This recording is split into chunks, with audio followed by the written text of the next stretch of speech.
ये आकाशवाणी है। प्रस्तुत है कार्यक्रम सुर्खियों में। इसके अंतर्गत सुनिए, केंद्रीय विश्वविद्यालयों में शुरू हो रहे कॉमन यूनिवर्सिटी एंट्रेंस टेस्ट पर चर्चा, जिसमें भाग ले रहे हैं शिक्षाविद प्रेरणा मल्होत्रा और आकाशवाणी संवाददाता कमल कुमार प्रजापति। यूजीसी के चेयरमैन एम जगदीश कुमार ने कल जानकारी दी कि सभी 45 केंद्रीय विश्वविद्यालयों में स्नातक के पाठ्यक्रमों में प्रवेश लेने के लिए जुलाई के शुरुआती हफ्ते में कॉमन यूनिवर्सिटी एंट्रेंस टेस्ट की परीक्षा आयोजित होगी। नेशनल टेस्टिंग एजेंसी इस परीक्षा का आयोजन करेगी और ये एक कंप्यूटराइज्ड ऑनलाइन परीक्षा होगी। तो इस परीक्षा से उच्च शिक्षा में और विशेष रूप से विश्वविद्यालयों में प्रवेश को लेकर उनके मानदंडों को लेकर क्या बदलाव आएंगे, इस विषय पर चर्चा करने के लिए हमारे साथ शिक्षाविद प्रेरणा मल्होत्रा जुड़ रही हैं कार्यक्रम में। प्रेरणा जी, स्वागत है। जी, धन्यवाद। तो लंबे समय से इस परीक्षा की चर्चा हो रही थी और अब जबकि जुलाई महीने में ये परीक्षा होगी तो इस बार से जो कई विश्वविद्यालयों में 12वीं कक्षा को प्रवेश का आधार माना जाता था, 12वीं कक्षा के अंकों को, तो अब वो हटकर प्रवेश परीक्षा का आधार बनेगा और अब 12वीं कक्षा में जो विद्यार्थियों का प्रदर्शन आधार पहले होता था, उच्च शिक्षा में अब उसमें एक तरह से हम कह सकते हैं कि बदलाव आएगा। तो इस कदम को आप कैसे देखती हैं? कई तरह की दिक्कतें जो प्रैक्टिकल स्तर पर हम देखते थे एडमिशन के समय में, मुझे लगता है कि एक बहुत बड़ा, जिसको कहें रेवोल्यूशनरी रिफॉर्म है। बहुत लंबे समय से इसकी जरूरत थी। बहुत ही अच्छी पहल, इसके लिए सरकार और यूजीसी धन्यवाद की पात्र है। इसमें देश के सभी केंद्रीय विश्वविद्यालय भाग लेंगे और एक बात यह है कि पिछले साल भी 2021 में भी 12 सेंट्रल यूनिवर्सिटीज में एक कॉमन एंट्रेंस टेस्ट इसी तरह का उसकी शुरुआत हुई थी, लेकिन उसमें 12 सेंट्रल यूनिवर्सिटीज ही भाग ले रही थी, जबकि अब सभी सेंट्रल यूनिवर्सिटीज इसमें भाग लेने वाली है। इसका नाम भी चेंज कर दिया गया है। पहले जो इसका नाम था वो central universities common entrance test ये हुआ करता था। अब इसको बदलकर वो नाम चेंज हुआ है और जो बच्चे हर जगह अप्लाई करते थे, हर यूनिवर्सिटी का अलग अलग जाकर उनको टेस्ट या उनको किसी भी तरह से अप्लाई करना पड़ता था। दिल्ली यूनिवर्सिटी में ही कुछ जो हमारे कोर्सेज हैं उसके लिए एग्जाम होता था, कुछ कोर्सेज हैं उसमें मेरिट बेस पर होता था। तो ये सारा कुछ खत्म होकर एक सिंगल विंडो वो बन रही है। तो इससे बढ़िया बात हो नहीं सकती है। मतलब इतना आसान कर दिया, इतना इससे पैसे की बचत होगी, माँ बाप के लिए, बच्चों के लिए इतना आसान हो जाएगा, विश्वविद्यालयों के लिए इतना आसान हो जाएगा एडमिशन करना। तो एक सिंप्लीफाइड कर दिया है पूरे प्रोसीजर को। दौड़ चल रही थी कि 100% नंबर चाहिए, 92 आ गए तो माँ बाप उदास ही हो जाते थे, इसका कहीं एडमिशन नहीं होगा। तो उस स्थिति से छुटकारा मिलने वाला है। एक जो साइकोलॉजिकल प्रेशर वाली स्थिति होती थी 12वीं क्लास में, नंबर लाने ही लाने हैं, तो उस बात से भी छुटकारा मिलेगा। निश्चित रूप से आपने जैसा कि दिल्ली विश्वविद्यालय का जिक्र किया, तो हम पिछले कई सालों से देख रहे हैं कि विश्वविद्यालय में कई ऐसे कॉलेजेस हैं जहां की कट ऑफ लिस्ट 100% अंक तक जाती है। अगर हम अब देखें इस परीक्षा के बाद, तो जो अंक न ला पाने के कई और कारण हैं। हो सकता है आर्थिक सामाजिक कारण उसके पीछे रहे हों, जिस वजह से उनके अंक ना आ पाए हों, कोई और परिस्थिति रही हो, या बोर्ड में जो इवैल्यूएशन की जो डाइवर्सिटी है, जो विविधता है, उसका कारण रहा हो कि उनके अंक ना आ पाए हों। तो विद्यार्थियों को अब उनके अंकों की बजाय उनकी योग्यता पर प्रवेश मिले, इस बात को सुनिश्चित करने में ये परीक्षा कैसे एक अहम रोल निभाएगी? बिल्कुल अहम भूमिका निभाएगी, क्योंकि जैसे मैंने कहा कि बच्चों का ध्यान इसी पर रहता था कि हमारे को किसी न किसी तरह से नंबर लाने हैं। और बोर्डों में तो बहुत ही अलग अलग स्तर का इवैल्यूएशन था, वो सबने देखा है। और कई बार तो मैंने एडमिशन करते हुए स्वयं ये महसूस किया कि कोई बच्चा जिसके 0.25 कम है नंबर, लेकिन वो हमें लग रहा है कि हमारे कोर्स के हिसाब से उसकी योग्यता बहुत अच्छी है और जिसको हम एडमिशन दे रहे हैं वो उतना योग्य नहीं है, लेकिन हमारे हाथ बंधे होते थे, हम कुछ नहीं कर सकते थे। अब जो डिजर्विंग होंगे उनको एडमिशन मिलेगा ही मिलेगा। और फिर एक जैसे आईआईटीज और बाकी जो इंस्टीट्यूशंस हैं, उन्होंने अपना एक मापदंड बनाया हुआ है, कॉमन एंट्रेंस बनाया हुआ है, उसी की तर्ज पर सेंट्रल यूनिवर्सिटीज ने बना लिया है। तो ये समय की बहुत जरूरत थी, इससे विद्यार्थियों को भी लाभ होगा और आसान हो जाएगा पूरा एक एडमिशन का प्रोसेस भी।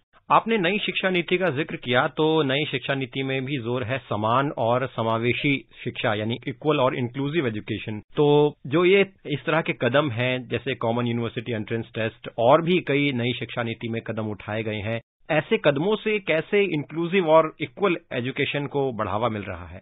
देखिए, सबसे पहले तो अगर एक छात्र छात्रा को कहा जा रहा है कि आप अपनी क्षेत्रीय भाषा में एंट्रेंस एग्जाम दे सकते हैं, ये सुविधा पहले कभी नहीं थी। 13 भाषाओं में अब वो अपना परीक्षा दे सकते हैं। देश के विभिन्न कोनों में परीक्षा आयोजित की जाएगी। अब जैसे मान लीजिए कि दिल्ली विश्वविद्यालय, जामिया मिलिया या और भी सेंट्रल यूनिवर्सिटीज, यहाँ दूर दराज के बच्चों को यहाँ तक पहुँचना ही बड़ा मुश्किल काम होता था कि जाकर एडमिशन लेना। अब सब कुछ ऑनलाइन है। जो एंट्रेंस एग्जाम के सेंटर हैं, पिछली बार 308 केंद्र जो कि 161 शहरों में फैले हुए थे देश के, उनमें परीक्षा आयोजित की गई थी। तो ये डिसेंट्रलाइजेशन, इसके थ्रू जो रीजनली मार्जिनलाइज्ड क्षेत्र हैं, वहां से दूर दराज के क्षेत्रों से भी एडमिशन बढ़ेगा और हर जगह बच्चा अपने शहर, उसके आसपास के शहर में अगर टेस्ट हो रहा है तो वो वहां जाकर देगा।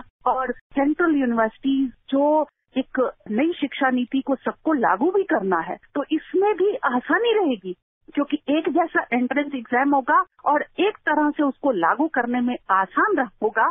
तो जो शिक्षा नीति के उद्देश्य हैं, समावेशी शिक्षा, इंक्लूसिव और सब तक शिक्षा का लाभ पहुंचे, तो मुझे लगता है कि इन सब में बढ़ोतरी होने वाली है और बहुत अच्छे इसके परिणाम, सुखद परिणाम मिलेंगे।